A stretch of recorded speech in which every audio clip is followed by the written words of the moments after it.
Hi friends, welcome to కొత్తగా చందమామ కథలు. ఈరోజు మనం ఆకతాయి అనే కథ చెప్పుకుందాం.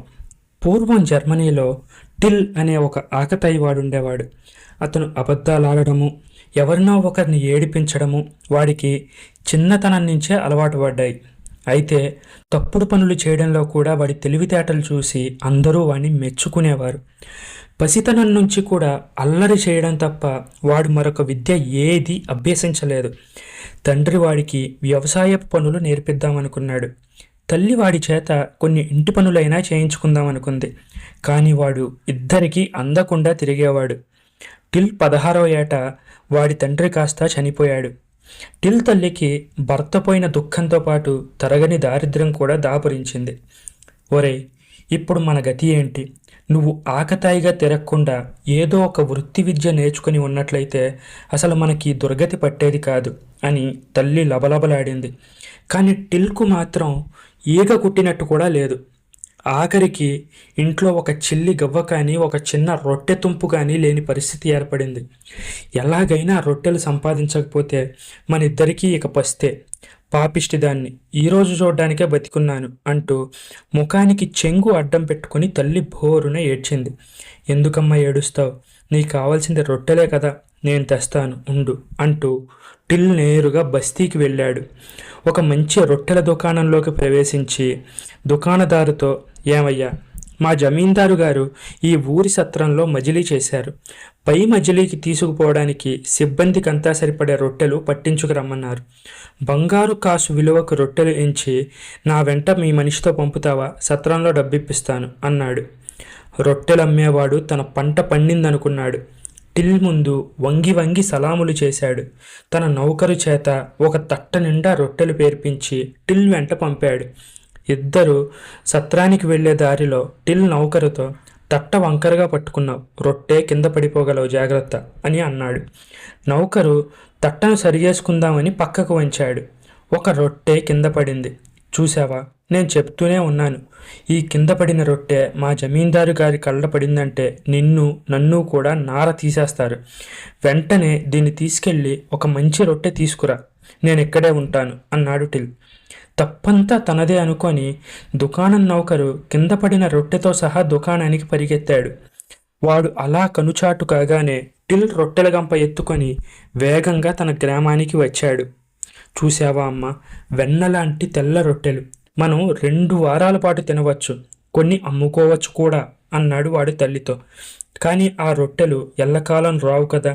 మళ్ళీ తిండి లేని పరిస్థితి ఏర్పడింది. ఏ పని చెయ్యలేని సోమరిపోతూ దాపురించావు కదరా అని తల్లి కంట తడిపెట్టింది. నువ్వు ఊరుకో అమ్మా, నేను రాజధానికి వెళ్ళి ఏదైనా పని చూసుకుంటాను అన్నాడు టిల్. వాడు రాజధాని నగరంలో ఒక రొట్టెలు చేసేవాడి దగ్గరికి వెళ్ళి అతని కింద నౌకరుగా కుదిరాడు. 2 రోజులు పనిచేశాడు. 3వ నాడు దుకాణదారు పొరుగురు పోతూ, నేను రావడం ఆలస్యమవుతుంది, రేపటికి రొట్టెలు నువ్వే కాల్చాలి అని టిల్తో చెప్పాడు. అలాగే కాలుస్తాను, కానీ ఏం కాల్చమన్నారు అని టిల్ అడిగాడు. ఏం కాల్చాలంటావేంట్రా, గుడ్లగోపులు కోతుల్ని కాలుస్తావా? ఏం కాల్చాలో నీకు తెలీదా? అధిక ప్రసంగం చేయకు అని యజమాని కోప్పడ్డాడు. టిల్ వంటశాలలోకి వెళ్ళాడు. పిండి అంతా గుడ్లగోబల ఆకారంలోనూ కోతుల ఆకారంలోనూ తయారు చేసి వాటిని కాల్చాడు.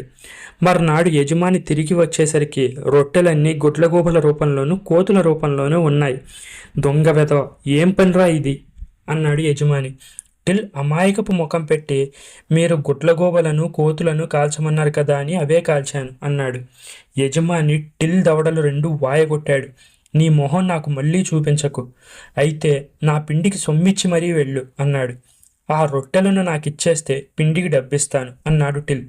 వాడికి యజమాని 2 రోజుల జీతం బాకీ ఉన్నాడు. దానికి తన జేబులో ఉన్న చిల్లర డబ్బులు జత చేసి యజమానికిచ్చి తాను కాల్చిన బొమ్మ రొట్టెలను తీసుకొని టిల్ పెద్ద చర్చి సమీపానికి వెళ్ళాడు. ఆనాడు ఒక పుణ్యదినం. టిల్ చర్చి వాకిట్లో నిలబడి గుడ్లగూప కావాలా, కోతి కావాలా అని వచ్చేపోయే జనాన్ని అడగసాగాడు. వాడమ్మే వింత రొట్టెలు చూసి అందరూ విరగబడి నవ్వారు. చాలామంది వాటిని కొన్నారు కూడా. త్వరలోనే రొట్టెలు ఖాళీ అయిపోయి టిల్ జేబులు చిల్లరతో నిండాయి. వాడా డబ్బు తీసుకుని ఇంటికి వెళ్ళాడు. తల్లి కొడుకులు పండగ కూడా చేసుకున్నారు. టిల్కు ఏ పని చేతకాకపోయినా జనాన్ని మోసగించి డబ్బు సంపాదించే మార్గాలు చాలా తెలుసు. ఇలా సంపాదించిన డబ్బుతో వాడు ఒక గుర్రం కొని దాని మీద ఎక్కి జర్మనీ అంతటా తిరుగుతూ జనాన్ని రకరకాలుగా ఏడిపించుకు తిన్నాడు. ఒకరోజు వాడొక పట్టణం చేరి సంతకు వెళ్ళాడు. అక్కడికి చాలామంది ఆడవాళ్లు పాలు అమ్ముకోవడానికి వచ్చారు. టిల్ ఒక పెద్ద గంగాళం తెచ్చి ఒక చోట ఉంచాడు. దీని నిండా పాలు కావాలి, ఇతరులు ఇచ్చే ధర కంటే కాస్త ఎక్కువే ఇస్తాను అని పాలవాళ్లతో అన్నాడు. ఒక్కొక్క పాల మనిషి వచ్చి పాలను గంగాళంలో కుమ్మరించి డబ్బు అడగసాగింది. గంగాళం నిండేదాకా ఎవ్వరికీ డబ్బివ్వను అన్నాడు టిల్. చివరికి గంగాళం నిండింది. టిల్ పాలవాళ్లతో, ఇవాళకి నాకు ఈ పాలు చాలు, మీ డబ్బులు లెక్క చూసి 2 వారాల తర్వాత ఇస్తాను. అంతదాకా ఆగడం ఇష్టం లేని వాళ్ళు ఎవరైనా ఉంటే వాళ్ళ పాలు వాళ్ళు తీసేసుకోవచ్చు అన్నాడు. వెంటనే పాలవాళ్ళందరూ ఎగబడి తమ వంతు పాలు గంగాళం నుంచి తీసుకోవడానికి ప్రయత్నించారు. చిన్న దొమ్మి అయింది. ఎక్కువ పాలు నేలపాలయ్యాయి. ఆ హడావుడిలో టిల్ జారుకున్నాడు. ఒకనాడు టిల్ తన వద్ద ఉన్న డబ్బంతా అయిపోయి ఒక గుర్రాన్ని అమ్ముకోవాల్సిన పరిస్థితి వచ్చింది. కానీ వాడికి తన గుర్రాన్ని అమ్ముకోవడం ఇష్టం లేదు. అందుచేత గుర్రాన్ని అమ్మకుండానే డబ్బు సంపాదించడానికి వాడొక యుక్తి చేశాడు. వాడు ఒకానొక సత్రానికి వెళ్ళాడు. అక్కడి గుర్రాల కొట్టంలో తన గుర్రాన్ని కట్టేసి రచ్చసావిడికి వెళ్ళి అక్కడ చేరిన వారితో, నా దగ్గర ఒక విచిత్రమైన గుర్రం ఉంది. అటువంటి గుర్రం ప్రపంచంలో ఎక్కడా ఉండదు. దాని తోక ఉండవలసిన చోట తల, తల ఉండవలసిన చోట తోక ఉన్నాయి. అయ్యలారా, ఒక్క చిన్న రాగి కాసు చొప్పున ఇచ్చారంటే మీకు ఈ అద్భుతమైన గుర్రాన్ని చూపిస్తాను. సంకోచించకండి, కాసులిచ్చి ఈ అద్భుతమైన గుర్రాన్ని చూడండి అని ఎలుగెత్తి చెప్పాడు. వింత చూడాలని అందరికీ సరదాగానే ఉంటుంది. అందుచేత జనం ఈ వింత గుర్రాన్ని చూడడానికి టిల్ చుట్టూ మూగి రాగి కాసులు వాడి టోపీలో వేశారు. వాటితో వాడి టోపీ నిండిపోయింది. తర్వాత వాడు ఆ జనాన్ని సత్రానికి తీసుకుపోయి అక్కడి కొట్టంలో కట్టి ఉన్న తన గుర్రాన్ని చూపాడు. ఆ గుర్రంలో వాళ్ళు చూసిన వింత ఏంటంటే, కట్టుతాడు దాని మెడకు కట్టి ఉండడానికి బదులు తోకకు కట్టి ఉంది. కాసులిచ్చిన వారిలో కొంతమందికి కోపం వచ్చింది. కానీ ఎక్కువ మంది టిల్ యుక్తికి విరగబడి నవ్వడం చూసి వాళ్ళు కూడా నవ్వు ఆపుకోలేకపోయారు. టిల్ దేహశుద్ధి కాకుండా తప్పించుకున్నాడు. ఇంకొకసారి టిల్ తన గుర్రం ఎక్కి ఒక నగరాన్ని చేరుతూ ఉండగా నగరం వెలుపల వాడికి 12 మంది గుడ్డి బిచ్చగాళ్ళు కనిపించారు. వాడు వాళ్ళని పలకరించి, పాపం మీరలా అడుక్కు తింటూ ఎంతకాలంగా కష్టపడుతున్నారో, కొద్ది రోజుల పాటు మంచి వసతి గృహంలో హాయిగా ఉండకూడదు అన్నాడు. మాకంత అదృష్టమో బాబు, మమ్మల్ని వసతి గృహంలో ఉంచి తిండి పెట్టేంత ధర్మదాత ఎవరు అని గుడ్డి బిచ్చగాళ్ళు అన్నారు. ధర్మం చేయడం కంటే పుణ్యం మరొకటి ఉంటుందా? నేనే మీకు ధర్మం చేస్తాను. ఇదిగో మీ 12 మందికి 12 బంగారు కాసులు. వీటిని తీసుకుపోయి నగరంలో ఉండే గొప్ప వసతి గృహంలో వీలైనన్ని రోజులుండండి అంటూ కాసులు చప్పుడు చేశాడు. కానీ టిల్ ఆ కాసులను ఏ బిచ్చగాడి చేతిలోనూ పెట్టలేదు. కానీ వారు గుడ్డివాళ్లు కావడం చేత ఆ సంగతి గ్రహించలేక తమలో ఎవరో ఒకరికి ఆ కాసులు అంది ఉంటాయి అనుకున్నారు. తర్వాత ఆ బిచ్చగాళ్ళు నగరంలోకి ప్రవేశించారు. దారి వెంట జనాన్ని అడుగుతూ నగరంలో ఉన్న వసతి గృహాలన్నిట్లోనూ మంచిదానికి వెళ్ళారు. వసతి గృహ యజమాని వాళ్ళను చూసి, ఏయ్, ఇది బిచ్చగాళ్ళుండే చోటు కాదు, పదండి పదండి అని అదిలించాడు. కానీ వాళ్ళు, ఏమయ్యో, మేము బిచ్చానికి రావడం లేదు, మా దగ్గర 12 బంగారు కాసులున్నాయి, మా తిండికి తాగుడుకు అయ్యే ఖర్చు ఇచ్చుకుంటాంలే అన్నారు. 12 బంగారు కాసులున్నాయని వినగానే వసతి గృహ యజమాని వారిని ఎంతో మర్యాదతో లోపలికి తీసుకుపోయి వారికి గదులు చూపించి అన్ని సౌకర్యాలు అమర్చాడు. 1 వారం పాటు ఆ బిచ్చగాళ్ళు సుష్టుగా తిన్నారు. మెత్తని పక్కల మీద పడుకున్నారు. వారికి రాజోపచారంగా జరిగిపోయింది. తర్వాత యజమాని వారి వద్దకు వచ్చాడు. అయ్యలారా, ఇక మీరు మీ డబ్బు నాకిచ్చి మీ దారిన మీరు వెళ్ళవచ్చు. ఒక్కొక్కరికి ఒక్కొక్క బంగారు కాసు విలువ ముట్టింది అన్నాడు. బిచ్చగాళ్ళు నిట్టూర్చి, ఆ పుణ్యాత్ముడి దయవల్ల వారం రోజులు సుఖపడ్డాం, మనకు సుఖానికి వాళ్ళతో రుణం తీరిపోయింది అన్నారు. కానీ వారిలో ఏ ఒక్కడూ కాసులు తీసి వసతి గృహ యజమానికి ఇవ్వలేదు. డబ్బు డబ్బు ఎంతసేపు చేస్తారు అని యజమాని తొందర చేశాడు. డబ్బు ఎవరి దగ్గర ఉన్నదో ఇచ్చేయండి అని కొందరు బిచ్చగాళ్ళు అన్నారు. తర్వాత నా దగ్గర లేదంటే నా దగ్గర లేదని 12 మంది అనేశారు.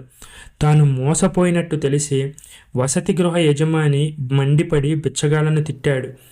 అయ్యా, ఇది నిజంగా మా తప్పు కాదు, ఆ పెద్ద మనిషి ఎవరో మమ్మల్ని బాగా మోసగించారు అన్నారు బిచ్చగాళ్ళు భయంతో వణికిపోతూ.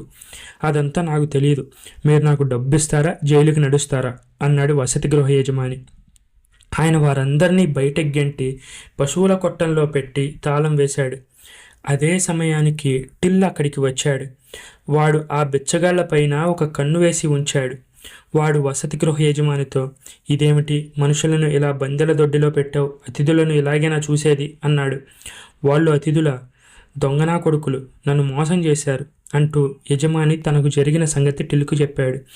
పాపం, వాళ్ళు ఇవ్వాల్సిన డబ్బు మరెవరైనా ఇచ్చే పక్షంలో ఆ 12 మంది గుడ్డివారిని విడిచిపుచ్చుతావా అని టిల్ అడిగాడు.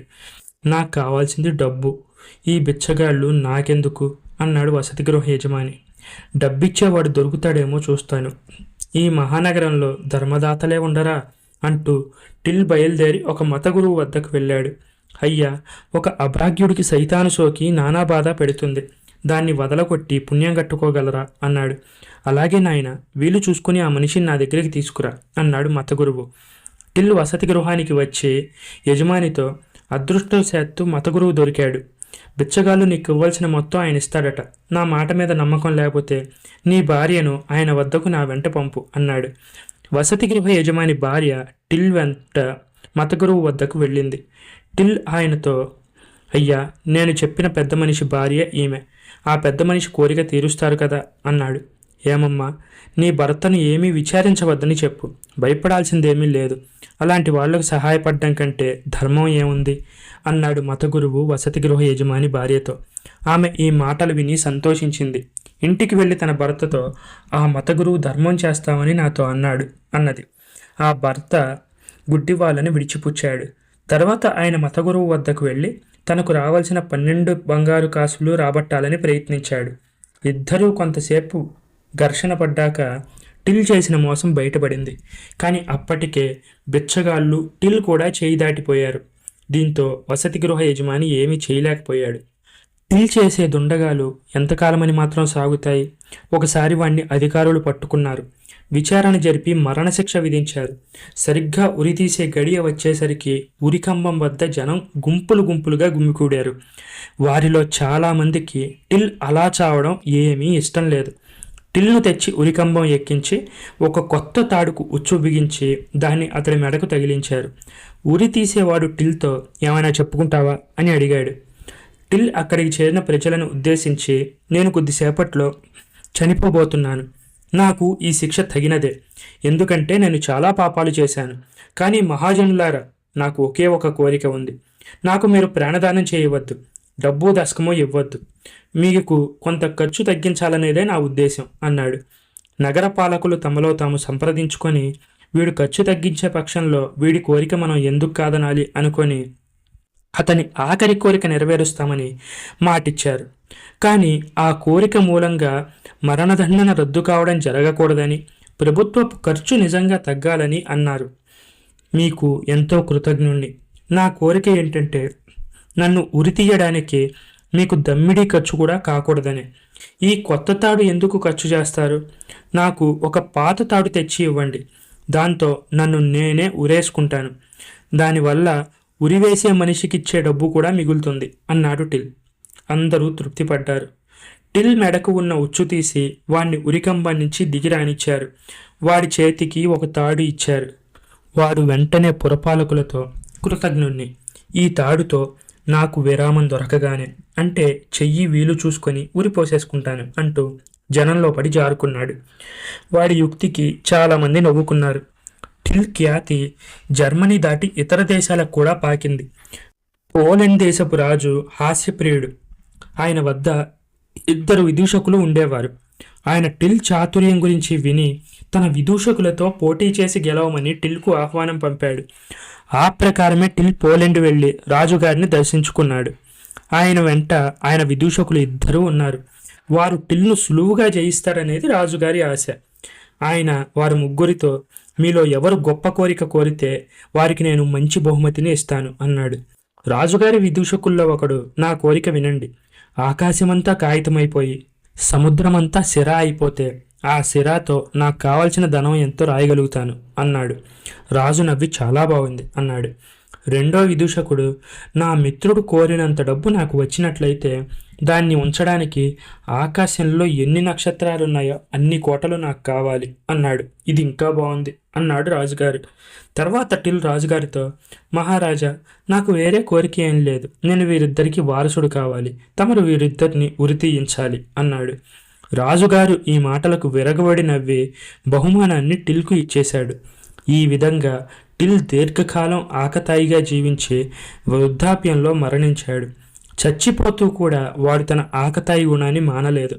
వాడు తన అంపశయ్య పైన ఉండి ఒక మరణ శాసనం తయారు చేయించి అందులో ఇలా రాయించాడు: నా శయ్యకు సమీపంగా ఉన్న ఇనప పెట్టెలో గల సొత్తులో ఒక వంతు చర్చికి, ఒక వంతు నా మిత్రులకు, మరొక వంతు నేను చనిపోయే నగరానికి చెందాలి. నేను చనిపోయాక సరిగ్గా 1 మాసానికి ఇనపెట్టెన తెరిచి నా సొత్తును పై విధంగా నగర పాలకులు పంచిపెట్టాలి అని అందులో ఉంది. తరువాత టిల్ చనిపోయాడు.